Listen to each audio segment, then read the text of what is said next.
Hey, it's me, Stu Helm. I'm here in the hallway at Barleycorn, and I'm about to walk in the kitchen and talk to Chef Greg.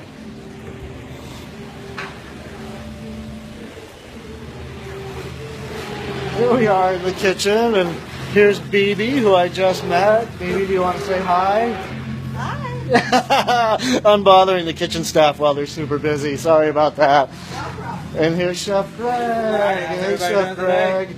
I'm doing good. I just made a complete ass of myself outside talking to Marcy, who I assumed was your wife, but is your girlfriend, partner, familiar, and that kind of stuff. Better than my wife. Better than your wife. Okay, well, we won't tell your wife you said that. Okay, but we're here in the kitchen, and you're going to mash some potatoes and do some stuff. Well, we're going to do bangers and mash, and one of the components of bangers and mash is, of course, the mashed potatoes.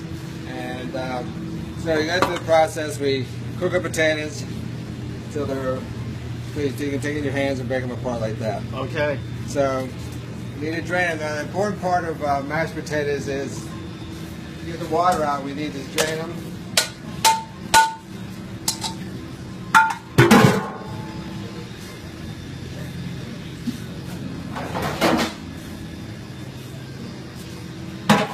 From the sheet pan, we'll throw them into the oven just to dry out for about 5 minutes. Oh, okay. Is that like a chef's trick? Well, a lot of people complain or they have issues with potatoes that they mash becoming watery or gummy. Yeah. And one of the things that causes that is excess water in your potatoes. Okay. So you try to get rid of all the water you can out of your potatoes. Basically, we're trying to create the same thing the instant potatoes is, but much better. Much better. Exactly. You're not making instant potatoes. Instant potatoes. So what we're doing now, while that dries out, is I'll go ahead and show you the components of and some of the things we change on the bangers and mash. Okay. So that typically bangers and mash is basically mashed potatoes, your bangers, which is a British sausage, has about 50% breading in it.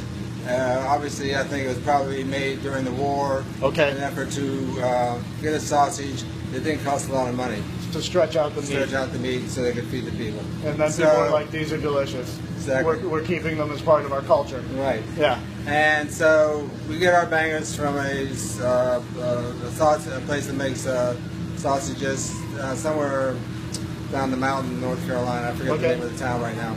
Okay. North Carolina made. North Carolina made. So basically it's mashed potatoes, the bangers, which are these. Yeah, there they are. Bangers, and usually it comes with an onion sauce. Okay. Okay, that's the typical bangers that is in Britain. Okay. So our thought was we need to change this up. That's why on our menu we have a traditions section. We call it Twisted Traditions. Okay. Which we do a little something different to everything there. All right. What have you done different to the bangers and mash? So what we've done different is we've added Colcannon, but Colcannon is basically cabbage. So now I want to do something a little different.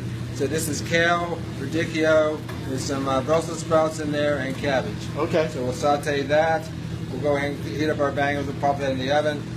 On top of that, we also added our bacon jam. Of course you did. Of course we did. Got to put the bacon jam. Yeah. Okay, so the bacon jam goes on top of that. Okay. And there's lots of onions in the bacon jam that kind of satisfy the onion part of the bangers and mash. And then we hit it with our stout glaze. Okay. Stout glaze. So this is kind of the British tradition of Guinness style, the Irish tradition. We've added into it. Okay. This is not made with Guinness stout. This is made with the malt extract that you use when you're making beer, when you want to make a stout beer. So we pour that in there and cook it down with other components to go into the dish. Okay. And then it gets put onto our fried leeks. Oh, those look awesome. Fried leeks. Were those on the meatloaf sandwich? Those were delicious, man. Thank you. Those were fantastic. Thank you so much. All right, well, we're running a little high on the time, okay. And people are going to start to glaze over. Okay, so let's take a break, and then we'll come back. Very good. All right.